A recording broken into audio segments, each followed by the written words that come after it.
melihat bahwa uang yang disebut uang, berkat, dalam karir yang disebut sebagai profesi, mendahului sebuah tujuan. Diperlukan orang lain, dalam hal ini orang tua, dia ngomong, sudahlah, yang penting kamu kerja dulu, jangan kamu hitung cukup enggaknya. Kalau kamu hitung sekarang, kamu sendiri pun tidak akan cukup. Sehingga orang tua berkata begini, kamu harus menikah nih. Kalau kamu menikah, kamu punya tanggung jawab, pasti karirmu bagus. Ada sedikit saja laki-laki memiliki kemampuan untuk mengelola keuangannya. Seorang istri harus bisa menjadi seorang penolong yang kemudian bisa mengelola rumah tangga. Kalau suami istri dalam hal keuangan, siapa yang harus pegang uang? Carilah yang paling pinter ngatur uang.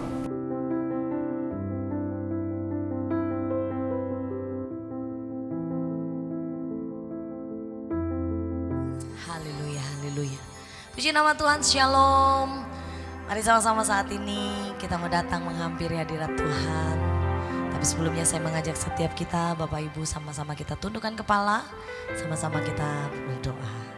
Terima kasih Bapa untuk kesempatan saat ini Kau bawa setiap kami untuk boleh ada bersama-sama bersekutu. Walaupun itu melalui virtual, tapi kami percaya Tuhan, hadirat Tuhan boleh bebas bagi setiap kami. Kau menjamah setiap hati dan pribadi. Firman yang disampaikan boleh menjadi rema juga dalam hidup kami Tuhan. Kami percaya ibadah kami saat ini ibadah yang diberkati Tuhan. Kami sambut Engkau Bapa. Kami sambut Engkau dengan ucapan syukur kami. Di dalam nama Tuhan Yesus, mari siapkan hatimu, fokus hatimu untuk menyembah Tuhan. Haleluya. Amin. Terima kasih Yesus Tuhan. Haleluya. Firman-Mu berkata Kau besertaku, maka kuat roh dan jiwaku. Tangan-Mu Tuhan selalu ku nantikan. Di setiap langkah ku percaya. Firman-Mu berkata Kau besertaku, maka kuat roh dan jiwaku. Tangan-Mu Tuhan, tangan-Mu Tuhan selalu ku nantikan. Di setiap langkah ku percaya. Dengan sayap-Mu ku akan terbang tinggi. Di tengah badai hidup ku tak menyerah. Kau kekuatan dan perlindungan bagiku, pertolonganku. Amin. Di tempat maha tinggi ku mengangkat tanganku, aku berserah. Kau ku nantikan, Kau yang ku sembah, Yesusku, Rajaku. Firman-Mu Firman-Mu berkata Kau besertaku, maka kuat roh dan jiwaku. Tangan-Mu Tuhan selalu ku nantikan. Di setiap langkah ku percaya. Dengan sayap-Mu ku akan terbang tinggi. Di tengah badai hidup ku tak menyerah. Kau kekuatan dan perlindungan bagiku, pertolonganku. Di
apapun yang saat ini engkau hadapi Bapak Ibu, mari datang di hadapan Tuhan.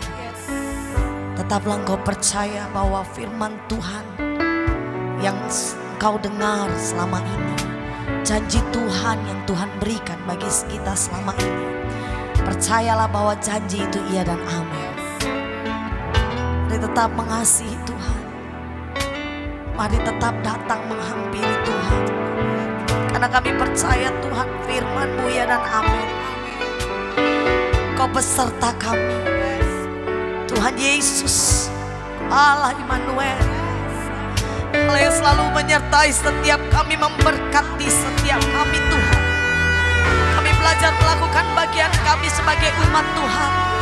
Kami belajar untuk lebih taat di hadapan Tuhan, menghidupkan firman-Mu.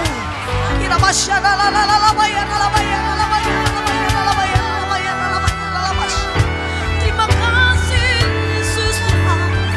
Terima kasih Yesus Tuhan. Ada di dalam-Mu Tuhan. Ada di dalam-Mu Tuhan.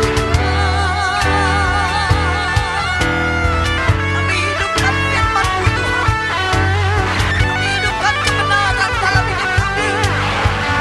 Bawa kami Tuhan menjadi pelaku-pelaku-Mu Tuhan.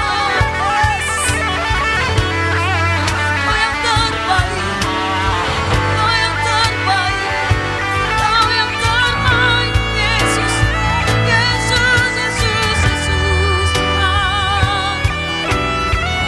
Oh Kau yang terbaik, nikmati dengan sungguh anugerah Tuhan.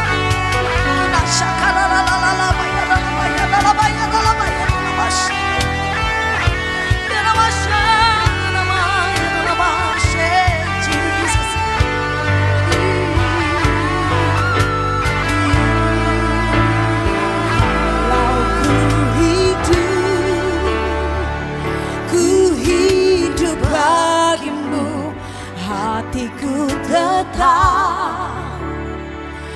tetap menyembah-Mu. Dunia tak bisa menjauhkanku dari kasih-Mu.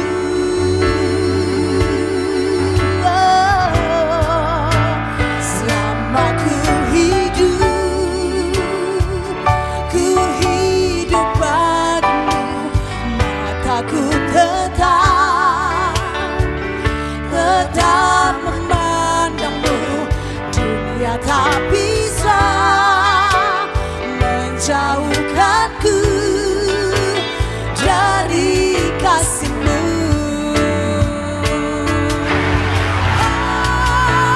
Kalau ku hidup bagimu, hatiku tetap menyembah-Mu. Dunia tak bisa menjauhkanku dari kasih-Mu. Selama ku hidup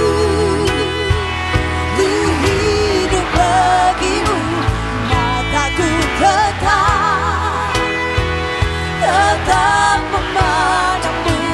Dunia tak bisa menjauhkanku dari kasih-Mu. Dunia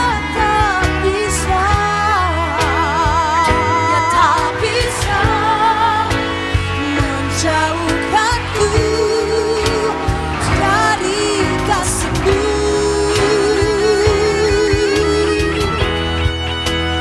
Dunia tak bisa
di dalam nama Tuhan Yesus.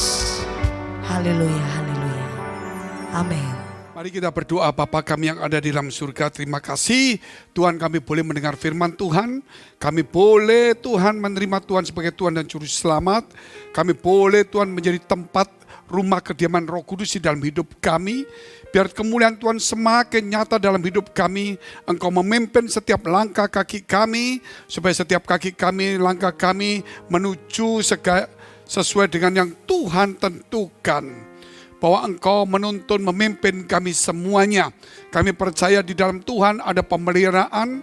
Segala ketakutan, kekhawatiran Tuhan Engkau angkat dalam hidup kami. Kami boleh menyerahkan kepada Tuhan. Supaya kami dijauhkan dari stres dan depresi. Supaya Tuhan, segala saudara kami yang mengalami stres, depresi, Tuhan tolong supaya mereka mendapatkan pengharapan, kekuatan, percaya kepada Tuhan. Supaya mereka menjadi pulih kembali. Supaya mereka sadar ada Tuhan yang Maha Kuasa, yang memelihara, yang akan menjaga, melindungi sebagai kota benteng yang teguh. Terima kasih Bapa, segala jiwa kami boleh yang kering menjadi segar kembali karena firman-Mu. Supaya iman kami tumbuh dan percaya kepada Tuhan. Supaya yang sakit boleh disembuhkan demi nama Tuhan Yesus.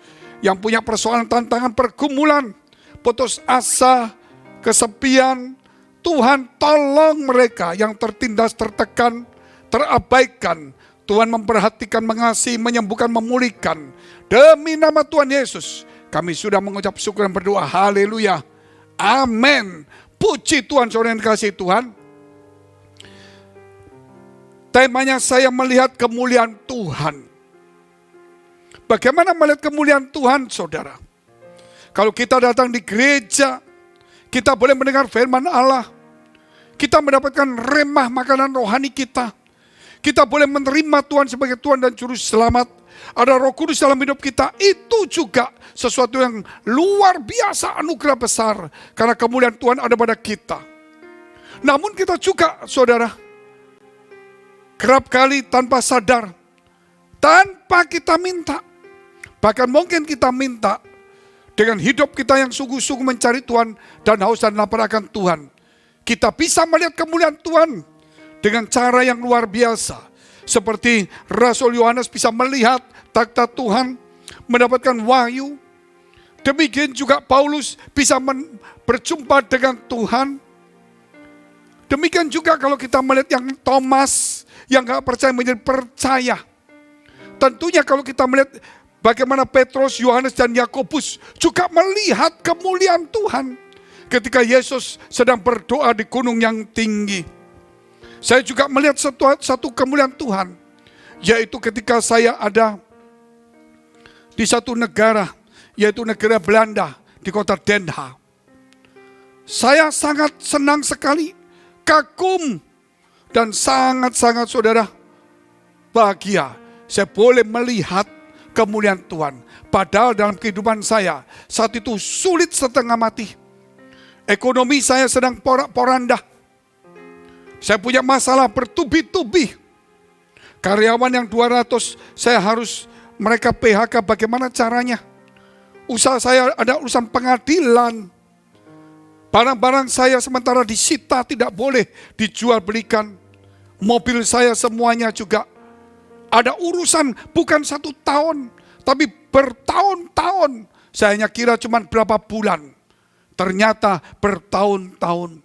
Di tengah kesulitan itulah saya pergi ke negeri Belanda. Bukan meninggalkan atau melarikan diri, bukan. Saya ke sana 3 bulan untuk menjumpai saudara saya. Bukan mau utang, bukan mencari bantuan, tapi memberitakan Injil. Karena saya sebagai seorang pengusaha juga, saya juga sebagai seorang ya hamba Tuhan. Saya memberitakan Injil di sana untuk anak-anak muda, untuk famili keluarga saya. Dalam situasi yang sulit, memang situasinya naik turun. Akhirnya timbul persekutuan yang cukup bagus, cukup besar. Dan kemudian persekutuan ini tidak lama kemudian ada beberapa pendeta yang mengubah persekutuan ini, dibawa ke gereja menjadi sebuah gereja. Dan persekutuan itu tentunya sudah lama-lama karena sudah tidak ada orang. Ya, apalagi saya balik di Indonesia. Tetapi saat itu saya melihat satu pemandangan dari Tuhan. Saya dihiburkan. Saya mengalami kesulitan ekonomi dalam pelayanan. Saya berhasil, namun kemudian hilang lenyap. Tapi Tuhan memberikan kepada saya yang jauh melebihi dari ekonomi saya yang hilang. Melebihi daripada saudara jemaat-jemaat persekutuan yang ada sekitar 20-40 itu. Tiba-tiba saudara sudah berubah semuanya. Puji Tuhan mereka sudah bergereja. Tetapi mereka sudah jarang lagi di persekutuan. Tapi itulah hak Tuhan karena lebih bergereja lebih baik. Dan saat itu saya dihiburkan. Yaitu saya melihat sebuah pemandangan malam hari. Ada sebuah gunung. Sebuah gunung yang tinggi besar. Besar sekali di depan saya. Tidak ada gunung yang lebih besar di dunia ini seperti itu. Bukan pegunungan, tapi gunung yang besar sekali.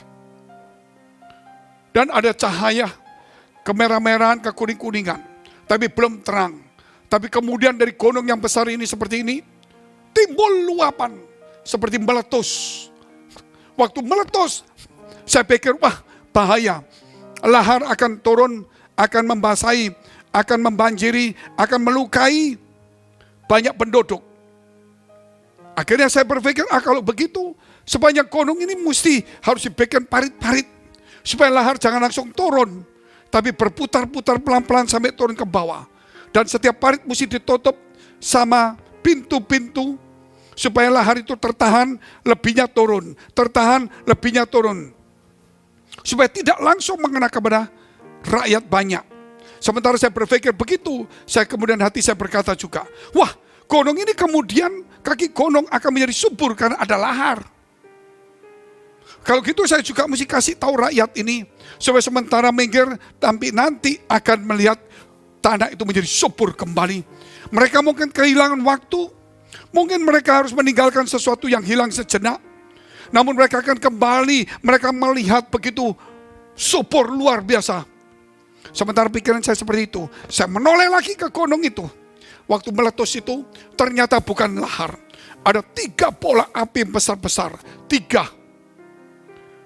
Lompat ke atas, sama besarnya, sama warnanya. Terangnya lebih terang daripada matahari. Saya terkejut lihat itu. Dan saya menemukan artinya. Itulah Tritunggal, Allah Bapa, Allah Anak, dan Roh Kudus. Sehingga saya percaya Tritunggal. Saya melihat walaupun tidak berupa muka. Karena Bapa itu roh. Roh Kudus tidak bisa dilihat. Kalau melihat Bapa secara fisik, lihat Yesus itu. Karena Yesus adalah bentuk jasmani Allah yang tidak kelihatan. Tidak seorang pun yang bisa melihat Bapa. Saudara, kecuali anak. Jadi kalau kita melihat Yesus, sama dengan kita melihat Bapa. Karena Bapa ada di dalam Yesus. Saudara yang dikasihi Tuhan, saya melihat seperti itu, bahagia sekali saya. Lihat semua. Sehingga saya mengerti tentang Tritunggal. Saya boleh melihat kemuliaan Tuhan. Saya boleh bekerja untuk Tuhan membuat parit. Saya boleh bekerja Tuhan untuk membuat pintu air. Artinya saya boleh membuat satu aliran. Connect. Ya, termasuk juga hubungan. Dan tanah yang saya layani akan menjadi gembur, subur. Di mana banyak orang juga akan diberkati melalui firman Tuhan. Tidak lama kemudian saya melihat saudara saya, famili saya yang saya layani. Saya lihat Tuhan berkata, mereka akan kupakai, mereka akan kubebaskan, kulepaskan. Saudara, ya saya cuma tahu itu. Ternyata saudara, saya melihat sebuah kamar. Ada 2 kamar, ini kamar saya. Seperti hotel atau apartemen kecil. Ini ada kamar lagi, nomornya saya lupa. Dan kemudian saya lihat banyak orang masuk di tempat di mana kamar sebelah yang saya juga punya. Dari orang biasa, orang Asia, orang Eropa berbondong-bondong masuk. Saya terkejut. Begitu banyak orang, ribuan masuk. Saya takut apartemen saya cuma muat 20-30 orang. Bagaimana kalian masuk terus bisa masuk? Saya melongok yang penuh, saudara. Seakan-akan Tuhan berkata, lombong-lombongmu akan kuisi dengan jiwa-jiwa, dengan firman yang hidup. Apa yang kamu kerjakan walaupun kecil, tapi Tuhan akan memberkati. Sehingga jiwa-jiwa itu berbondong-bondong datang.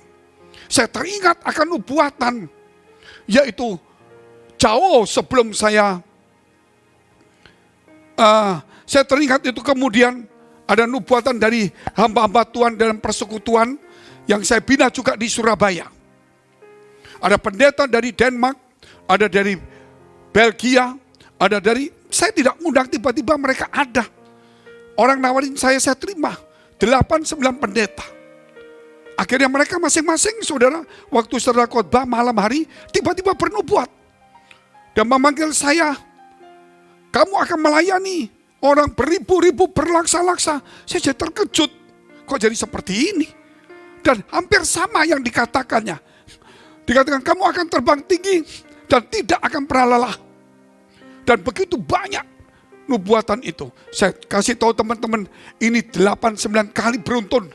Belum pernah seumur hidup seperti ini. Meneguhkan apa yang saya lihat. Dan inilah saudara, kemudian tahun 2006 saya membuka gereja. Sampai sekarang tahun 2021, sekitar 15 tahun. Memang awalnya saya tidak membuka gereja. Tapi Tuhan memberikan nama Blessing the Spirit. Dan Tuhan memberikan banyak hal kepada saya. Nah inilah kemudian kemuliaan Tuhan yang saya dapat, pernyataan Tuhan yang saya dapat, visi Tuhan yang saya dapat saya kumpulkan. Dan saya tulis di dalam buku-buku saya. Dan kemudian ini juga menjadi patokan, supaya kami tidak melenceng ke kiri atau ke kanan. Kami harus mengikuti visi Tuhan. Tuhan memberikan tambahan firman-firman yang luar biasa. Yang membentuk kami menjadi, saudara, hati kami, makanan keras menjadi dewasa. Walaupun itu tidak mudah. Pertama kita akan lihat gunung kemuliaan. Matius pasal 17 ayat 1 sampai dengan 6. 6 hari kemudian Yesus membawa Petrus, Yakobus dan Yohanes, saudaranya, dan bersama-sama dengan mereka, ia naik ke sebuah gunung yang tinggi. Di situ mereka sendiri saja. Lalu Yesus berubah rupa di depan mata mereka. Wajahnya bercahaya seperti matahari. Dan pakaiannya menjadi putih bersinar seperti terang. Maka nampak kepada mereka Musa dan Elia sedang berbicara dengan dia. Kata Petrus kepada Yesus, Tuhan, betapa bahagianya kami berada di tempat ini. Ini seperti yang saya alami, Tuhan, kami bahagia. Walaupun ekonomi, pelayanan kami yang kelihatannya bagus kemudian tiba-tiba lenyap. Tapi kami boleh melihat kemuliaan Tuhan. Dan dikatakan, jika engkau mau, biar aku dirikan di sini 3 kemah. 1 untuk engkau, 1 untuk Musa, dan 1 untuk Elia. Dan tiba-tiba sedang ia berkata-kata, turunlah awan yang terang menaungi mereka. Dan dari dalam awan itu terdengar suara berkata, inilah anak yang kukasihi, kepadanya lah aku berkenan. Dengarkanlah dia, dengarkan Yesus. Kembali ke ajaran Yesus, menjadi murid Yesus. Back to Jesus teaching. Punyalah karakter Kristus. Mega project karakter Kristus. Misi pemuridan, jadikan semua murid menjadi murid Yesus, bukan murid kita. Latihlah orang-orang itu supaya menjadi hamba-hamba Tuhan. Dan hiduplah di dalam kasih. Itulah 5 pilar gereja yang Tuhan berikan kepada kami dengan nama Blessing the Spirit. Ayat yang ke-6. Ayat yang ke-6 ada, saudara, mendengar itu tersungkurlah murid-muridnya dan mereka sangat ketakutan. Perlu ada roh takut akan Allah. Bukan hanya percaya Tuhan, tapi roh takut akan Allah. Apa itu takut akan Allah? Di dalam Amsal mengatakan takut akan Allah pertama yaitu membenci kejahatan. Yang kedua menjauhi dosa atau kejahatan. Membenci dan menjauhi dosa dan kejahatan. Dan takut akan Allah adalah permulaan hikmat.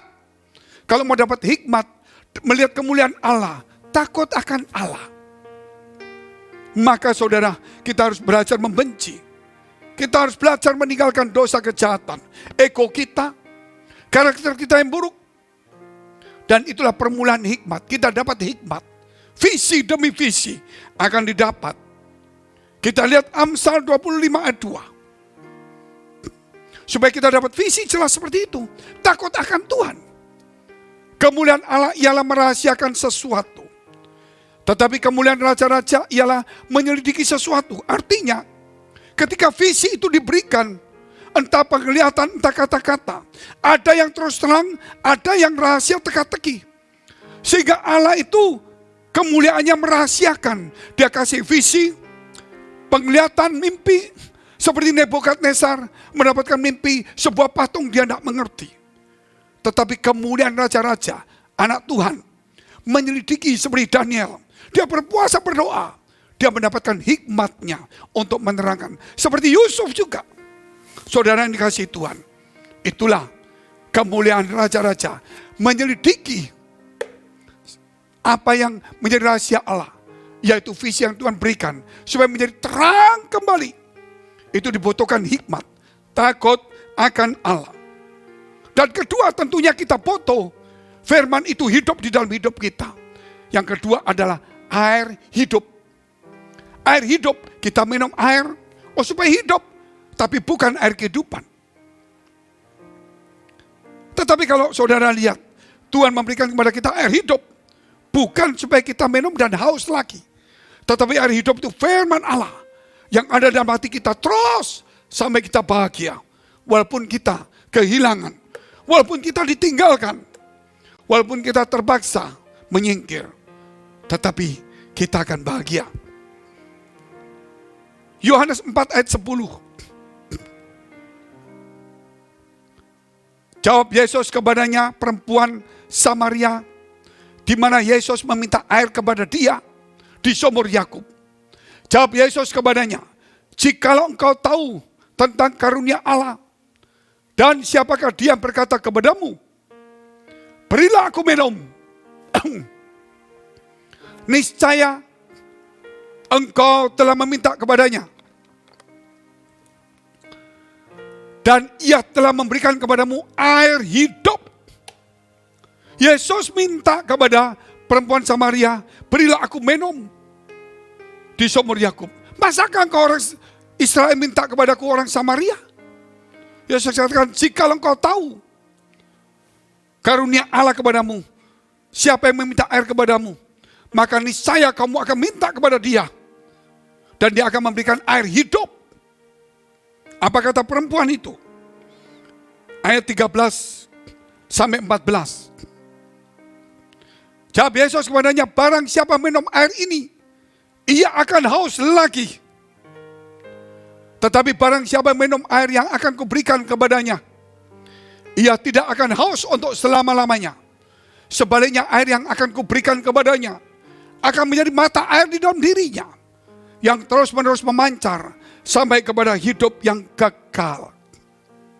Kita minum air sehebat apapun, sebersih, sesehat apapun juga, kita akan haus kembali. Tetapi air yang Tuhan berikan bukan air biasa. Tapi firman air. Firman Tuhan yang seperti air. Yang mengalir terus di dalam hati kita. Memancar keluar menjadi sumber air. Sehingga kita bahagia. Tidak haus lagi. Nikmati firman Allah. Nikmati Tuhan. Kembali kepada ajaran Tuhan. Haleluya. Suatu hari ada seorang teman saya. Pekerja gereja. Hamba Tuhan juga. Yang termasuk salah satu yang melayani gereja Best yang ada di Jakarta. Suatu hari ketika dia berdoa, ada suara berkata, lombong-lombongmu berarti banyak, akan kuisi dengan air hidup. Berarti bukan hanya dia, jemaat-jemaat akan kuisi dengan air hidup sampai melimpah. Dia terkejut dan dikatakan, jangan kau bangga dengan itu. Tetapi perlu kita salurkan. Perlu kita terus belajar. Menjadi berkat mengalirkan kepada yang lain. Bukan kita terus saudara sombong kiri kanan, gak boleh. Sejak saat itu dia menikmati firman. Karena saat itu gereja itu banyak ditutup. Karena ada pandemi COVID-19 sehingga kami hanya online. Dia menikmati online itu. Live streaming. baik hari Minggu 2 kali, yaitu jam 9:30 dan juga jam 4 sore waktu Indonesia bagian Barat. Selasa ada pendalaman Alkitab, yaitu pelajaran ada teologi sederhana. Setiap jam 5 pagi, dimulai 4:30 ada doa pagi melalui Zoom. Kemudian jam 5 melalui YouTube langsung. Setiap Kamis jam 6 sore waktu Indonesia bagian Barat, tadi jam 5 pagi Selasa itu, ada worship night. Ya, ada worship night. Juga Jumat jam 9 malam waktu Indonesia bagian Barat, ada gospel and prayer. Saudara, ini kasih Tuhan luar biasa. Belum ada di Instagram. Dia menikmati dan dia mendapatkan lumbung-lumbung hatinya diisi air hidup. Inilah waktunya dan kita mau menerima makanan firman Tuhan yang mendewasakan, yang membuat kita menjadi bijaksana. Kita suatu hari bisa menjadi takut akan Tuhan, punya hikmat. Kita akan melihat kemuliaan Allah. Kita lihat poin yang ketiga, mahkota kebenaran. Mahkota kebenaran. 2 Timotius pasal 4 ayat 3 sampai dengan 7. Ketika kita melihat gunung kemuliaan, saya yakin air hidup itu akan melimpah firman itu kepada kita. Dan tentunya kita akan meninggalkan yang sia-sia karena kita menjadi bahagia. Air firman itu tidak membuat kita haus lagi. Bahkan kita akan bahagia. Dan tentunya saudara, kita akan berlari-lari, bertanding iman, mendapatkan mahkota kebenaran. Seperti yang Paulus katakan. Kita lihat dulu firman-Nya. Karena akan datang waktunya orang tidak dapat lagi menerima ajaran sehat. Hati-hati. Banyak ajaran palsu. Tetapi mereka akan mengumpulkan guru-guru menurut kehendaknya untuk memuaskan keinginan telinganya. Guru-guru upahan, guru-guru palsu. Mereka akan memalingkan telinganya dari kebenaran. Menutup dari kebenaran. Dan membukanya bagi dongeng, silsilah, dongeng, tanggal-tanggal dan sebagainya. Dikatakan tetapi kuasailah dirimu dalam segala hal. Bukan satu hal. Berarti karakter Kristus. Sabarlah menderita. Lakukanlah pekerjaan pemberita Injil. Dan tunaikanlah tugas pelayananmu. Selesaikan pelayanan kita dengan baik. Tanpa kita kecewa. Tanpa kita mundur. Tanpa kepahitan. Terus. Mengenai diriku, kata Paulus.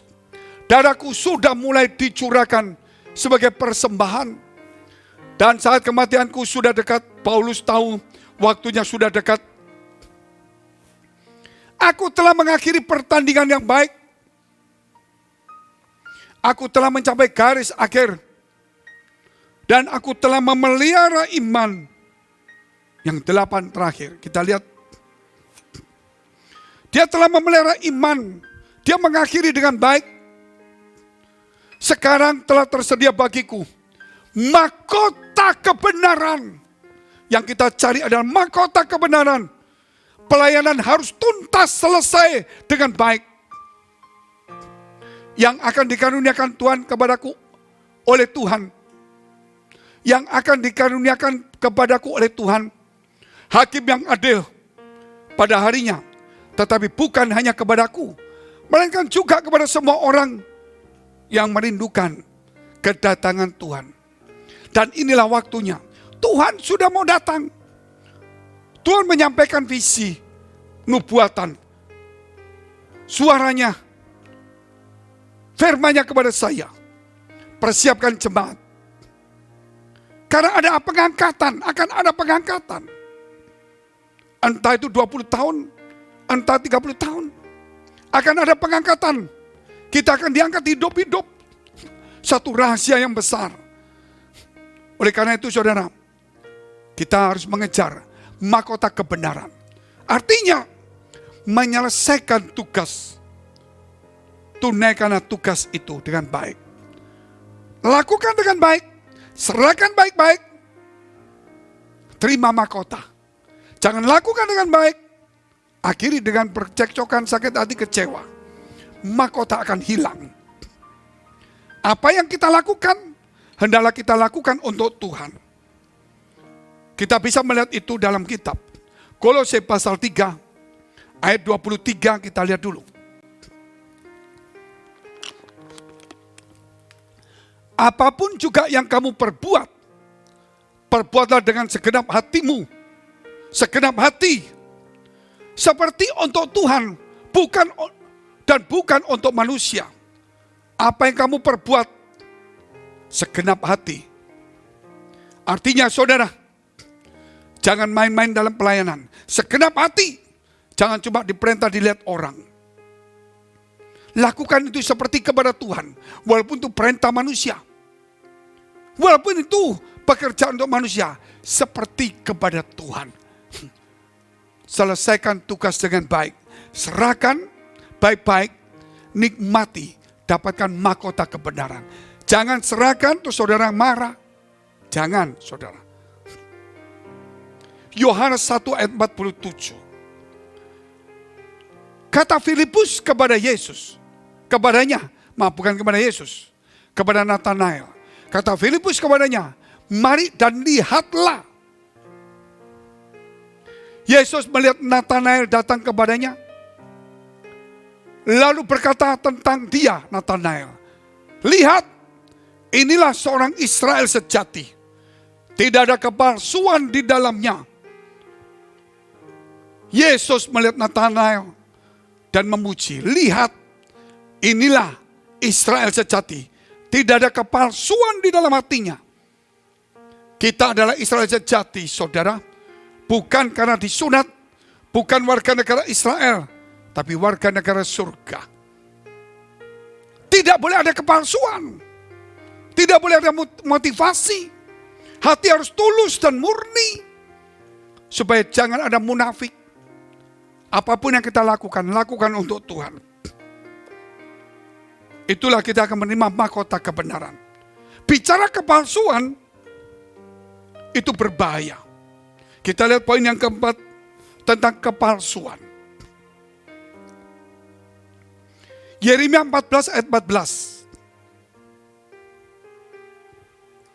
Jawab Tuhan kepadaku, para nabi itu bernubuat palsu demi namaku. Aku tidak mengutus mereka, tidak memerintahkan mereka, dan tidak berfirman kepada mereka. Mereka menubuatkan kepadamu penglihatan bohong, ramalan kosong, dan tipu rekaan hatinya. Saudara lihat, hati-hati dengan kepalsuan. Nubuatan harus diuji, penglihatan harus diuji. Dan ketika kita dapat visi penglihatan, kita harus berani berkorban. Itu penglihatan, itu visi benar. Seperti Abraham dapat visi, dia berkorban, dia lakukan visi itu. Jangan kita dapat visi, orang lain suruh lakukan, kita yang dapat upahnya. Itu berarti kepalsuan. Orang yang dapat visi dia semangat. Seperti Yusuf dapat visi. Ketika dia masuk, dibuang di sumur, menjadi budak dalam penjara, dia tetap ada semangat hidup. Dia ikutin visi. Dia tidak mengeluh. Digoda istri Potifar, dia tidak mengambil bagian itu. Akhirnya dia menjadi sebagaimana visi itu, orang nomor 2 di Mesir. Saudara-saudaranya datang kepada dia. Saudaranya takut ketika melihat itu Yusuf yang dibuang, dijualnya. Tapi Yusuf berkata, kamu mereka-reka yang jahat, tapi Allah mereka-rekanya yang baik. Yusuf mendapatkan visi dan Yusuf harus berkorban.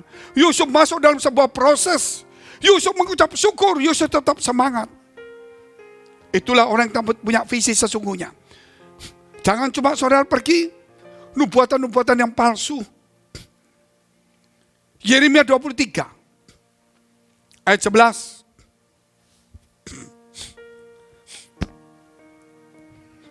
Sungguh baik nabi maupun imam berlaku fasik di rumah sebabku pun juga aku mendapati kejahatan mereka.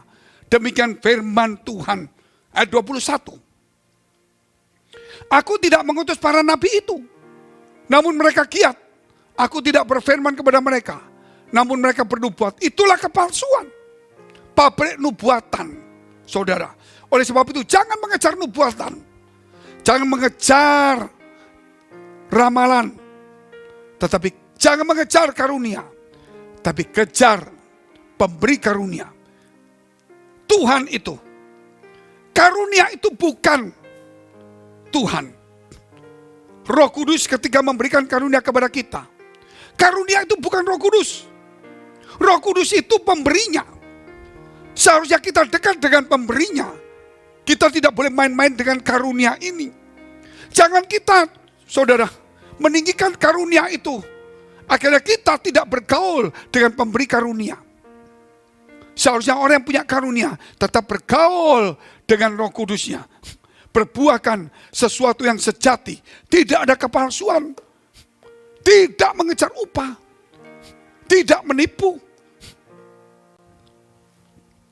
Kita lihat 1 Korintus 14. Ayat 28 dan 29. Jika tidak ada orang yang dapat menafsirkannya, hendaklah mereka berdiam diri dalam pertemuan jemaat dan hanya boleh berkata-kata kepada dirinya sendiri dan kepada Allah.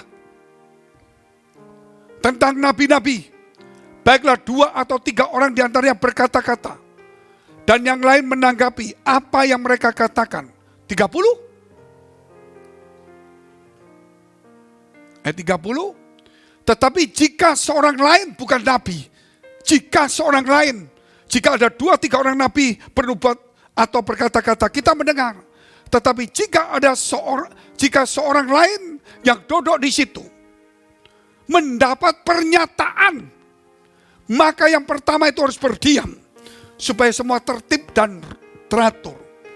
Ayat 31. Sebab kamu semua boleh bernubuat dan sebagainya, tapi yang penting tertib dan teratur. Mari saudara dikasih Tuhan, kita lihat pelajaran ini.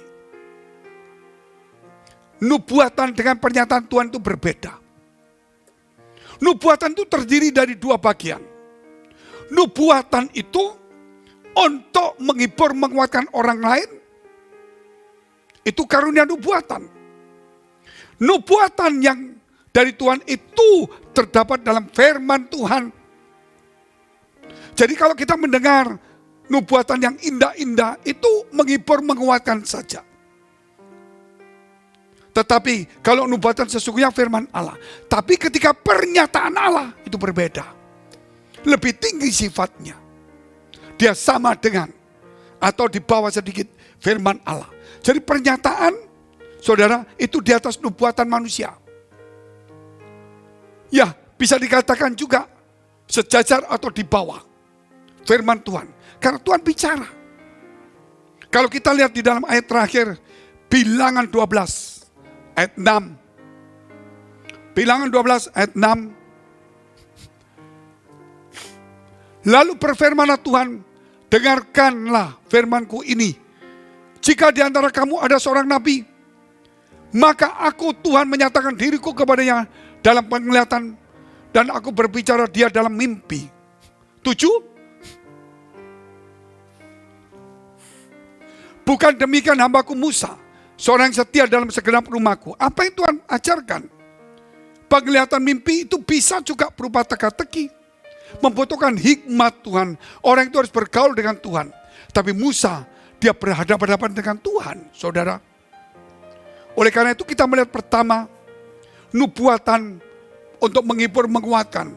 Pernyataan Tuhan, baik melalui mimpi penglihatan dan firman Allah yang paling atas. Kita harus mengejar firman Allah. Nanti Tuhan memberikan visi. Di tengah-tengah visi ini kita gak kuat, kita dihibur oleh nubuatan. Tapi jangan nubuatan ini menjadi atas. Dan kita mengejar nubuatan. Itu salah. Oleh karena itu, biarlah kemuliaan Tuhan boleh nampak dalam hidupmu. Mari kita tunduk kepala, kita berdoa. Terima kasih Tuhan Yesus. Kami boleh beroleh kemuliaan, melihat kemuliaan Tuhan. Kami boleh menjadi berkat bagi banyak orang. Kami boleh diisi air hidup. Kami boleh menerima mahkota kebenaran setelah kami menyelesaikan tugas dengan baik, mengakhiri pertandingan iman dengan baik. Terima kasih Tuhan, terima kasih. Demi nama Tuhan Yesus, mari kita berdoa syafaat untuk semua gereja yang ada di seluruh dunia. Kami berdoa untuk semua gereja yang ada di seluruh dunia, dari hamba Tuhan sampai kepada umat Tuhan. Kiranya Tuhan Kau memberkati mereka, supaya mereka menjadi berkat dan hidup mereka berdampak. Supaya di mana gereja mereka melayani, dipenuhi orang-orang yang takut akan Tuhan dan tulus hatinya. Kami berdoa untuk semua gereja yang ada di seluruh dunia, supaya mereka bersatu rukun dan tidak terpecah-pecah. Supaya dunia percaya Yesus adalah Tuhan bagi kemuliaan Allah Bapa di surga. Demikian gereja di mana kami menggembalakannya, gereja Blessing Spirit. Kami berdoa Tuhan untuk setiap persembahan umat-Mu, kiranya menjadi dupa yang harum di hadapan Tuhan. Engkau memberkati segala pekerjaan, pelayanan mereka, ibadah mereka, kesehatan rumah tangga mereka, iman rohani mereka, sampai kepada anak cucu mereka. Kebajikan kemurahan Tuhan selalu menyertai mereka. Mari dekapkan kedua tanganmu di dadamu. Untuk menerima berkat itu mudah, namun menjaga hati itu sukar. Sebab itu firman Tuhan berkata, jagalah hatimu dengan penuh segala kewaspadaan, karena dari situlah terpancar kehidupan. Jadilah berkat dan terimalah berkat rahmat anugerah dari Allah Bapa di surga, di dalam putra tunggalnya Yesus Kristus, yang sudah mati untuk dosa-dosa kita dan bangkit pada hari ketiga, sehingga kita punya Tuhan Allah yang hidup. Dan iman kita bukan kepada Tuhan yang mati, dan Dia naik surga, menyediakan rumah, dan akan datang menjemput kita, dan akan menghakimi seluruh umat manusia di dalam persekutuan dengan Roh Kudus yang menyertai kita mulai hari ini sampai selama-lamanya. Kita akhiri dengan doa yang diajarkan Tuhan Yesus kepada kita. Bapa kami yang ada di surga, dikuduskanlah nama-Mu, datanglah kerajaan-Mu, jadilah kehendak-Mu di bumi seperti di surga. Berikanlah kami pada hari ini makanan kami yang secukupnya, dan ampunilah kami akan kesalahan kami, seperti kami juga telah mengampuni orang bersalah pada kami. Dan janganlah membawa kami ke dalam pencobaan, tetapi lepaskanlah kami daripada yang jahat. Karena Engkau yang punya kerajaan dan kuasa dan kemuliaan sampai selama-lamanya. Amin. Shalom saudara yang dikasihi Tuhan. Puji Tuhan. Mana yang lebih utama, menikah atau karir dahulu? Kalau saya melihat bahwa uang yang disebut uang, berkat dalam karir, yang disebut sebagai profesi, mendahului sebuah tujuan. Diperlukan orang lain, dalam hal ini orang tua, dia ngomong, sudahlah, yang penting kamu kerja dulu, jangan kamu hitung cukup enggaknya. Kalau kamu hitung sekarang, kamu sendiri pun tidak akan cukup. Sehingga orang tua berkata begini, kamu harus menikah nih. Kalau kamu menikah, kamu punya tanggung jawab, pasti karirmu bagus. Ada sedikit saja laki-laki memiliki kemampuan untuk mengelola keuangannya. Seorang istri harus bisa menjadi seorang penolong yang kemudian bisa mengelola rumah tangga. Kalau suami istri dalam hal keuangan, siapa yang harus pegang uang? Carilah yang paling pinter ngatur uang.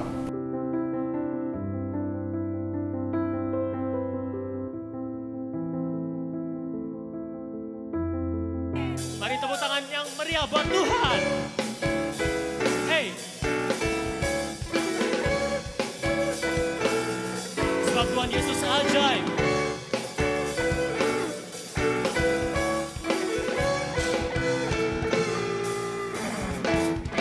Yesus ajaib, Tuhanku ajaib, kasih-Nya ajaib bagiku. Yesus ajaib, Tuhanku ajaib, rahmat-Nya tetap selamanya. Tak berubah kasih-Nya, setiap hari bertambah indahnya. Sampai bumi berlalu dan habislah ragaku, Yesusku ajaib bagiku. Amin.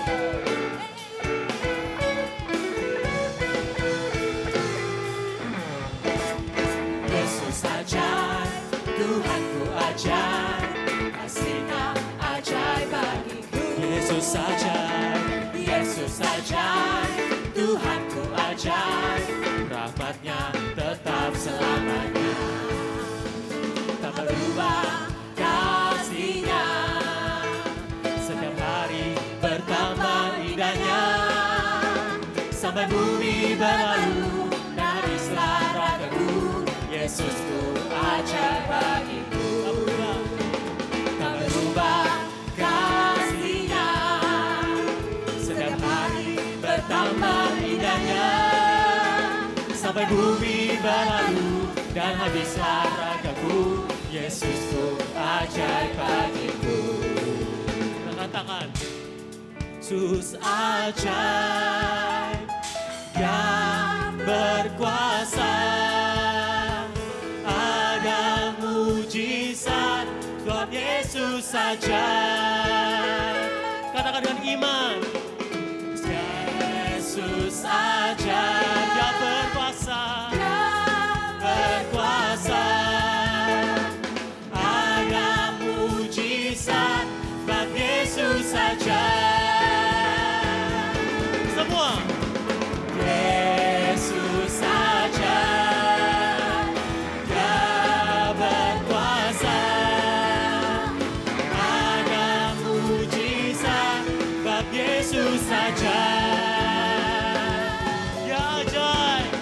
Yesus ajaib, Dia berkuasa, ada mujizat bab Yesus ajaib. Kita katakan bersama-sama.